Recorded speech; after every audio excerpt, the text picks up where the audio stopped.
Mijn vingers trilden, terwijl ik mijn telefoon vasthield, en door de tranen zag ik een saldo dat me de adem benam. Nul, valt ik nul, eigenlijk niet. Ik stond in de min, met een schuld van €3000, waarvan ik geen idee had waar die vandaan kwam. Het was zondag, 10:30 morgens, en ik kwam net van de kerkdienst, mijn hart nog warm van de gebeden, toen ik besloot te kijken of het geld van de taartenverkoop van die week binnen was gekomen. Wat ik zag, deed mij ter plekke in elkaar zakken, op de parkeerplaats van de kerk, onder de nieuwsgierige blikken van een paar vrouwen die voorbij liepen. Anna, is alles goed? Het stemmetje van zus Martha klonk ver weg, alsof het uit een andere wereld kwam. Ik kon niet antwoorden. Hoe kon ik uitleggen dat al het geld dat ik met zoveel moeite had gespaard, ineens verdwenen was? Hoe kon ik vertellen dat die negatieve €3000 niet alleen maar rode cijfers op het scherm waren, maar het einde van mijn dromen, de plannen van mijn dochter, onze kans om opnieuw te beginnen? Ik liep als een zombie naar de auto, mijn benen wankelden, mijn borst voelde beklemd. Op de bestuurdersstoel, met nog steeds trillende handen, belde ik de bank. De telefoniste, met een mechanische en onverschillige stem, bevestigde wat ik al wist, autoriseerde overboekingen in de nacht, met behulp van mijn persoonlijke pincode. Iemand had mijn rekening gekraakt en alles weggehaald. Maar wie? Wie kende mijn pincode behalve? De gedachte sloeg in als een bom. Ik kneep mijn ogen dicht, probeerde de verdenking, die als onkruid in mijn borst groeide, weg te duwen. Het kon niet waar zijn. Niet zij, niet mijn eigen familie, maar de puzzelstukjes vielen pijnlijk op hun plaats. Mijn pincode, de geboortedatum van mijn dochter Sophie, gevolgd door de laatste 2 cijfers van mijn burgerservice-nummer. Informatie die alleen zeer naaste mensen konden raden. En er was meer. Vorige week had mijn broer Karel nonchalant gevraagd naar mijn spaargeld en opgemerkt dat ik altijd slim met geld was geweest. Mijn schoonzus Patricia maakte grapjes over mijn gierigheid, omdat ik hen geen geld meer uitleende. En mijn eigen moeder, zij wist altijd precies hoeveel ik had gespaard, waar ik het had en hoe ik het had gespaard. Mijn telefoon ging. Het was Sophie, mijn 16-jarige dochter. Mam, heb je het geld voor mijn inschrijving al overgemaakt?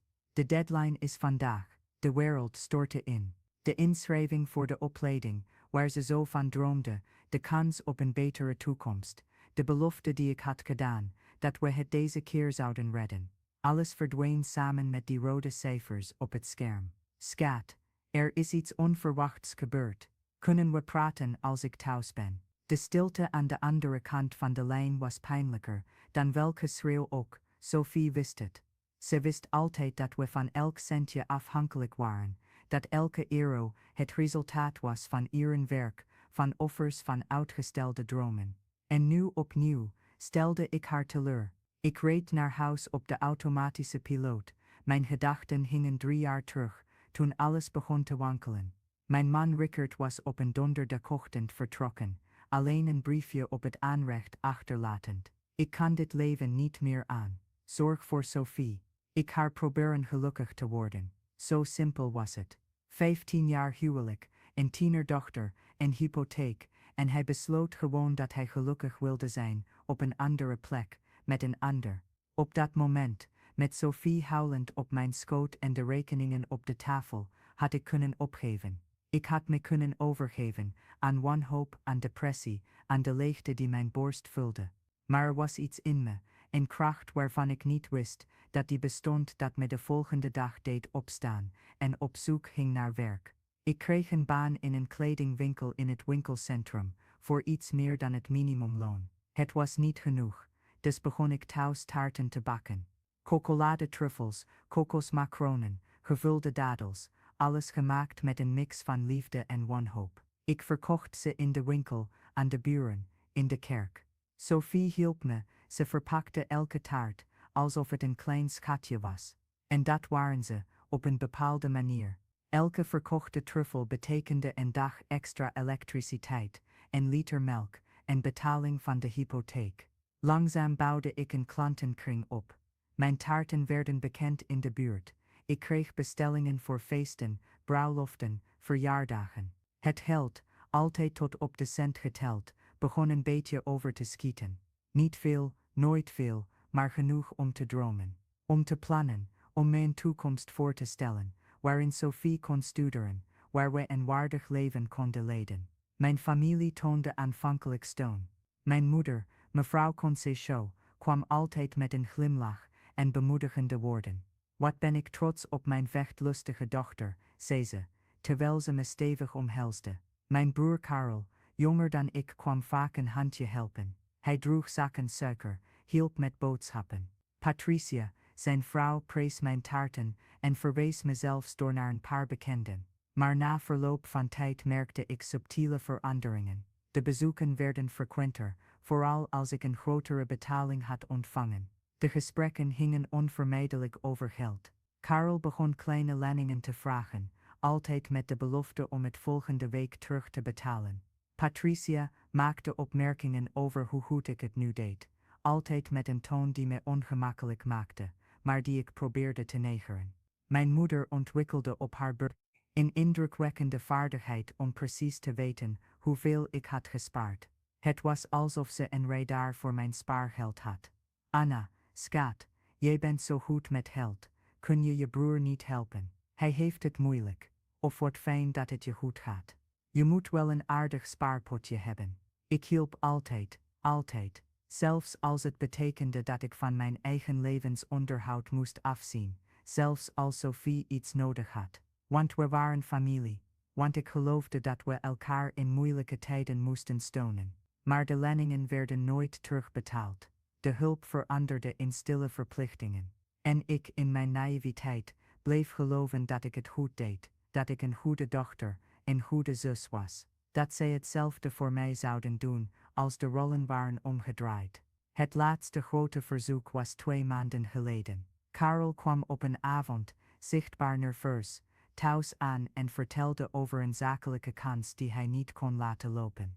Hij had €500 nodig. Het is zeker, Anna. Over 3 maanden betaal ik je dubbel terug. Patricia stond erbij, bevestigde elk woord en garandeerde dat het een unieke kans was. Ik had geen €500, ik had €380, het resultaat van maanden hard werken, van nachtenlang taarten bakken, van strenge bezuinigingen op elk aspect van ons leven. Het was het geld voor Sophie's inschrijving, onze noodreserve, de toekomst waar ik zo hard voor had gewerkt. Anna, we zijn familie, drong Karel aan. Toen jij het moeilijk had, wie hielp je toen? Nu is het jouw beurt om terug te geven. Schaamte knaagde aan me. Het klopte dat ze me emotioneel hadden gesteund na mijn scheiding. Het klopte dat mijn moeder een paar keer op Sophie had gepast, toen ik moest werken. Maar het klopte ook dat elke euro van dat geld zweet, tranen en zelfopoffering vertegenwoordigde. Uiteindelijk leende ik €200 uit. De rest bewaarde ik met een vastberadenheid die mezelf verbaasde. Dit is alles wat ik nu kan doen, Karel. Ik heb een garantie nodig dat je het terugbetaalt. Hij werd zichtbaar geïrriteerd, maar tekende een document dat ik zelf had opgesteld, waarin hij zich ertoe verplichtte het geld binnen 2 maanden terug te betalen. Patricia rolde met haar ogen en maakte een opmerking die ze als een grapje bedoelde. Wat formeel, Anna, we zijn toch familie. De 2 maanden verstreken. Toen ik het geld opeiste, zei Karel dat de zaak niet zo goed was gegaan als verwacht, maar dat hij me zou betalen, zodra het beter ging. Patricia liet zelfs doorschijnen dat ik gemakzuchtig was, omdat ik vroeg om mijn geld terug. En nu zittend in de auto voor mijn huis, kijkend naar het negatieve saldo op mijn rekening, wist ik het. Ik wist wie het had gedaan. De vraag was niet meer wie, maar hoe kon ik zo naïef zijn geweest? Ik ging met zware stappen naar binnen. Sophie zat in de woonkamer met boeken verspreid over de tafel, te studeren voor een examen. Ze keek op toen ze me zag, en onmiddellijk veranderde haar gezicht. Mijn dochter had altijd al die gave om mijn emoties te lezen, alsof het woorden waren die op mijn voorhoofd geschreven stonden. Mama, wat is er gebeurd? Ik kon niet spreken. Ik stortte gewoon in op de bank naast haar en liet de tranen vrijelijk stromen. Sophie omhelsde me, en in die omhelzing lag al het begrip ter wereld. Ze wist dat onze dromen opnieuw waren uitgesteld, dat het leven ons weer een lage slag had toegebracht. Iemand heeft ons geld gestolen, kon ik snikkend fluisteren. Al het geld dat we hebben gespaard voor je inschrijving. Sophie's wegen lange tijd, verwerkte de informatie. Toen ze eindelijk sprak, was haar stem kalm, volwassener dan haar 16 jaar. We komen er wel doorheen, mama. We komen er altijd wel doorheen. Maar ik wist dat het deze keer anders was. Het ging niet alleen om een financiële tegenslag. Het was een diepe verraad, en wonde in mijn ziel die meer pijn deed dan welke materiële moeilijkheid dan ook. Het was de ontdekking dat de mensen die ik het meest vertrouwde me niet alleen mijn geld hadden gestolen, maar ook mijn geloof in de goedheid van de mens. De telefoon ging. Het was mijn moeder. Anna, schat, kun je even langskomen? Ik moet iets belangrijks met je bespreken. Er zat iets in haar stem, een vreemde toon die mijn hart deed op hol slaan. Een deel van me wild, Jelliven deze belde, om te zeggen, deze had ontdekt wie mijn geld had gestolen, deze aan mijn kant stond. Maar een ander deel, een wijzer deel, dat ik liever negeerde, wist dat dat niet zo was. Ik kom heraan, mama. Het huis, waar ik was opgegroeid lag, op slechts 10 minuten afstand. Het was een plek die altijd veiligheid, geborgenheid en onvoorwaardelijke liefde had betekend. Maar toen ik voor de deur parkeerde en Carol's auto in de oprit zag, voelde ik een koude rilling over mijn rug lopen.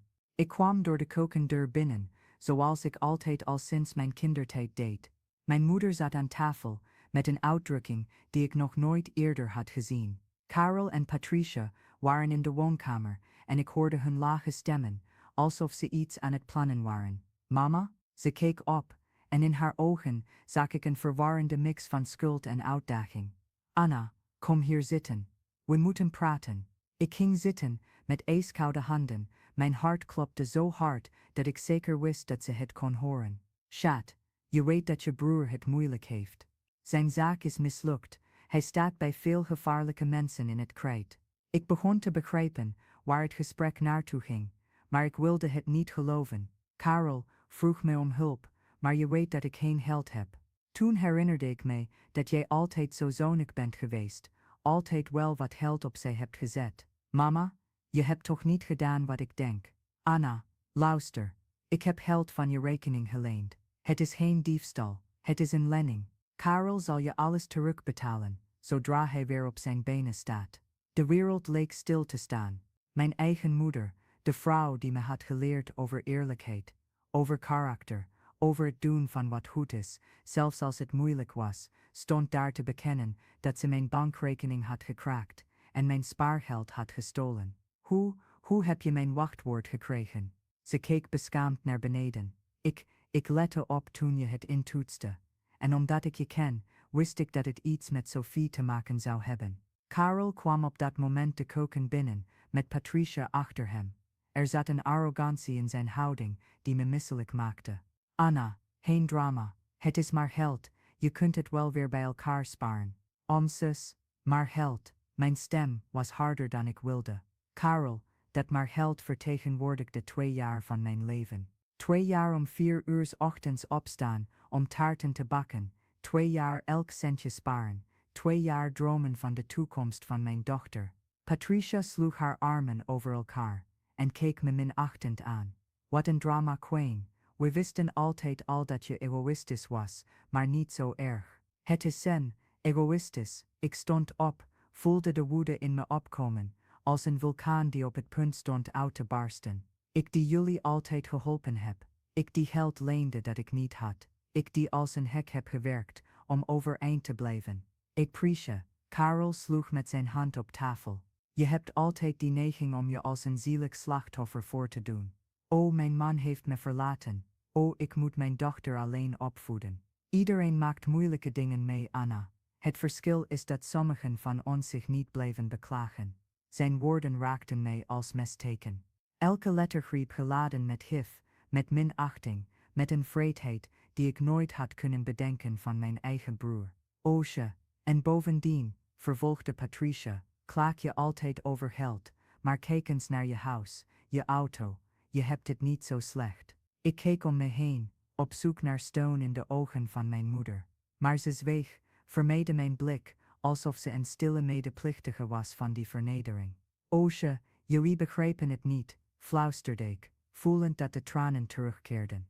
Jullie begrepen niet wat het betekende om mijn leven helemaal opnieuw op te bouwen. Jullie begrepen niet wat het betekent om alles op te offeren voor een dochter. Jullie begrepen niet, Oosje, wat we niet begrepen, onderbrak Karel, is je gierigheid. Familie helpt familie, Anna. En jij bent altijd te egoïstisch geweest om dat te begrijpen. Op dat moment brak er iets in mij. Het was niet alleen mijn hart, het was iets dieper, de illusie dat deze mensen me echt lief hadden. De fantasie dat familie onvoorwaardelijke steun betekende. De naïviteit om te geloven dat goedheid altijd beantwoord werd. Ik verliet dat huis, zonder een woord te zeggen. Niet omdat ik niets te zeggen had, maar omdat ik wist dat alles wat uit mijn mond zou komen, verloren zou zijn. Ze hadden besloten dat ik de schurk van het verhaal was, dat mijn pijn drama was, dat mijn strijd slachtofferschap was. Onderweg terug huilde ik. Ik huilde om de jaren van onbeloonde offers. Ik huilde om het verraden vertrouwen. Ik huilde om Sophie's dromen, die weer uitgesteld moesten worden. Maar vooral huilde ik om het einde van mijn onschuld, om de dood van de Anna, die geloofde dat de wereld eerlijk was, dat mensen goed waren, dat familie boven alles stond. Thuis wachtte Sophie me op met een warme thee en een nog warmere knuffel. Ik vertelde haar alles, elk detail van het verraad, elk redewoord. Mijn dochter luisterde zwijgend, en toen ik klaar was, zei ze iets wat ik nooit zal vergeten. Mam, misschien hebben ze ons een plezier gedaan. Nu weten we wie ze echt zijn. Er zat een wijsheid in die woorden die me verbaasde. Sophie, 16 jaar oud, had iets begrepen wat ik 42 jaar oud nog steeds probeerde te accepteren. Sommige mensen laten hun ware gezicht pas zien, als ze moeten kiezen tussen hun eigen belang en het welzijn van een ander.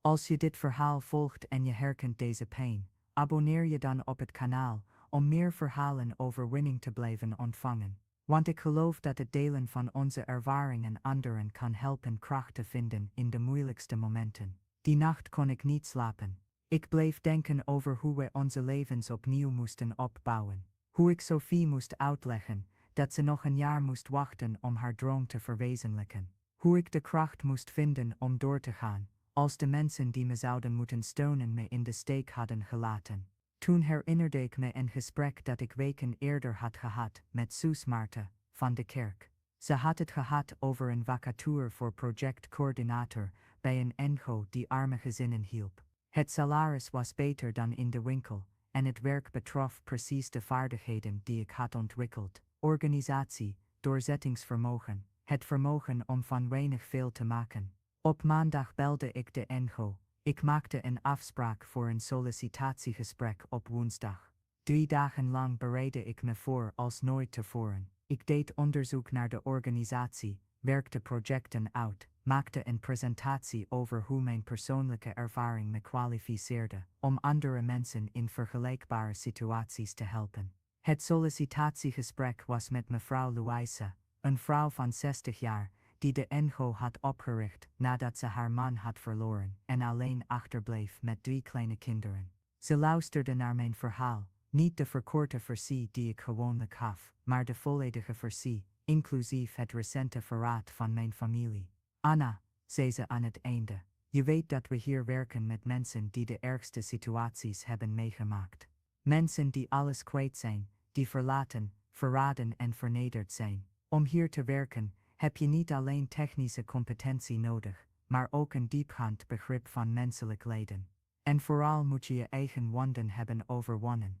Ik ben nog steeds aan het overwinnen, gaf ik toe. Ik ga niet liegen en zeggen dat het voorbij is. Het doet nog steeds pijn. Ik voel me soms nog steeds verloren. Maar misschien is dat precies waarom ik kan helpen, omdat ik weet hoe het is om op de bodem te zitten en kracht te moeten vinden om omhoog te klimmen. Ze glimlachte.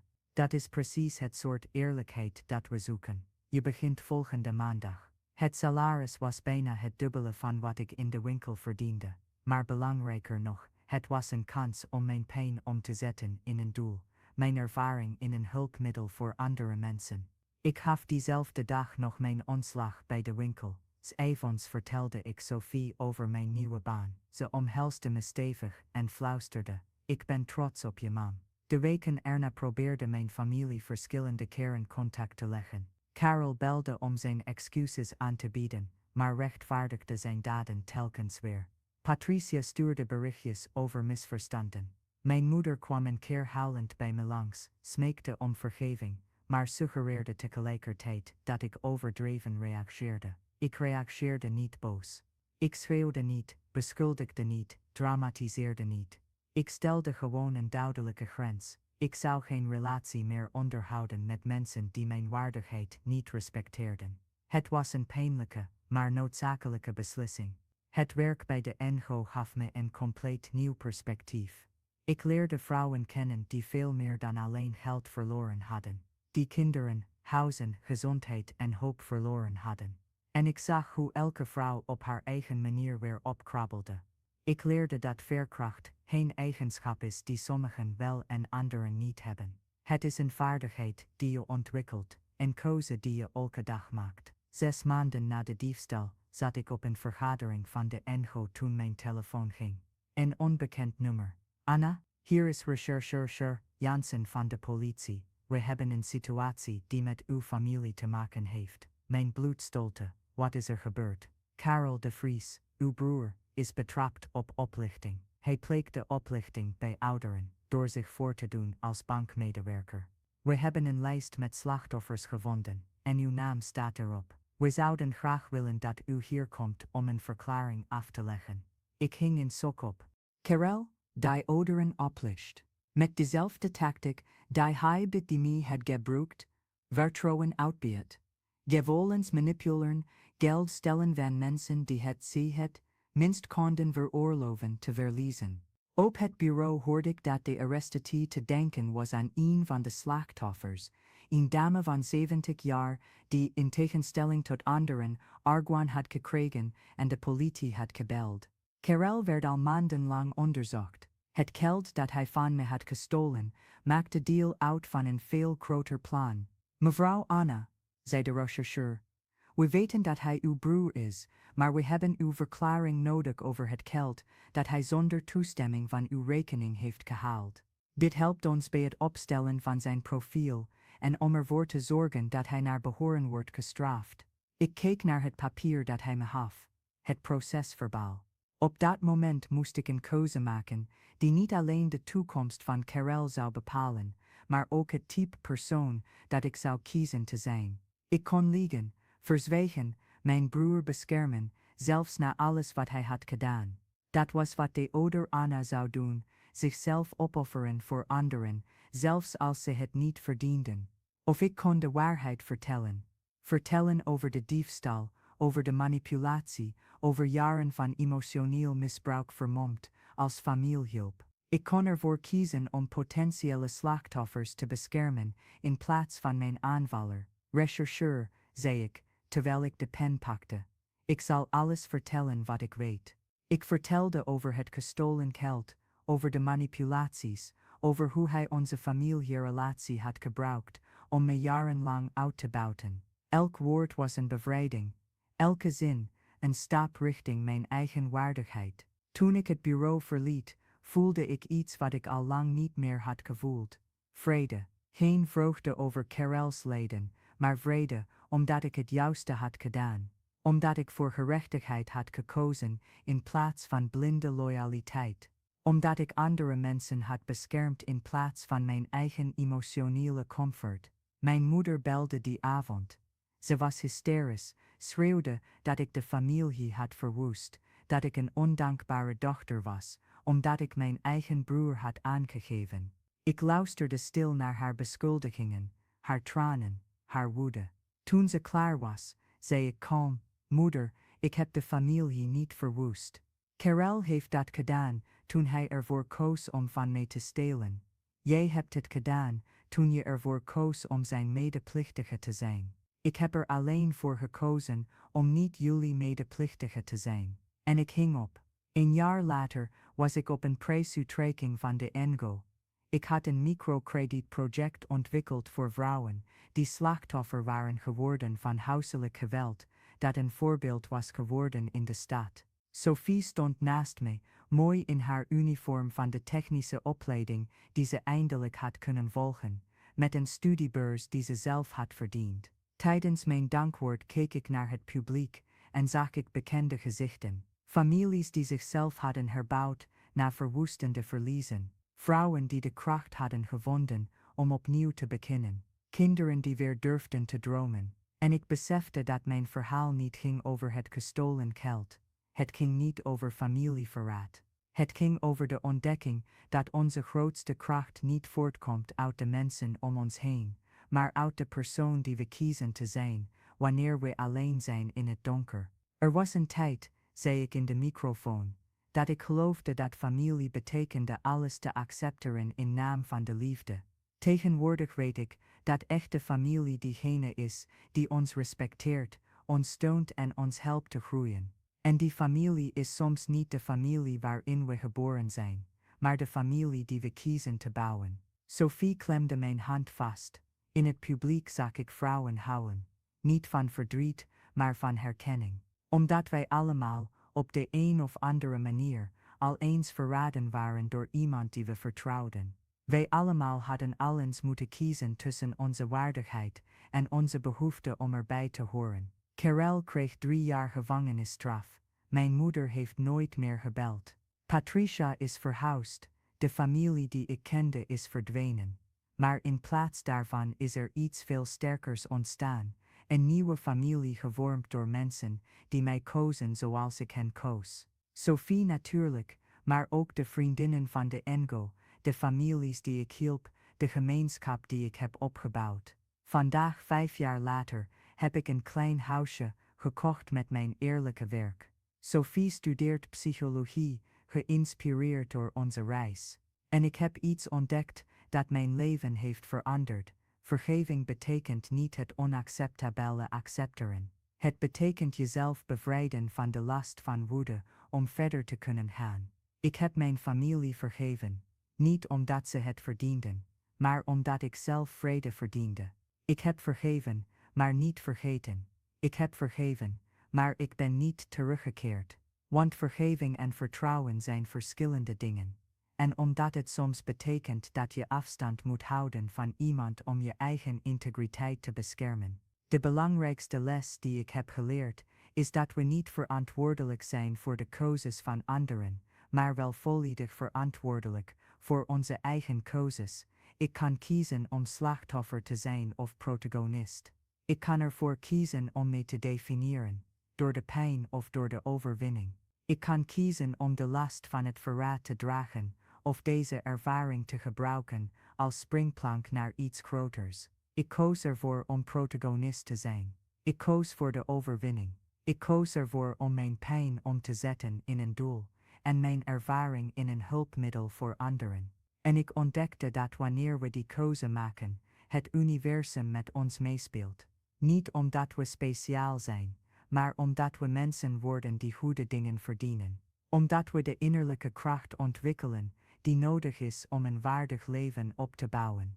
Omdat we leren dat onze waarde niet afhangt van de erkenning van anderen, maar van ons eigen vermogen om onszelf te erkennen als waardig van liefde, respect en geluk. Als je tot hier bent gekomen in dit verhaal, weet dan dat jouw pijn heldig is, jouw strijd belangrijk is en jouw vermogen om te overwinnen groter is dan je je kunt voorstellen. Soms leiden de grootste verraad tot de grootste veranderingen. Soms is alles verliezen de eerste stap naar het winnen van iets veel beters. En altijd is de keuze aan ons.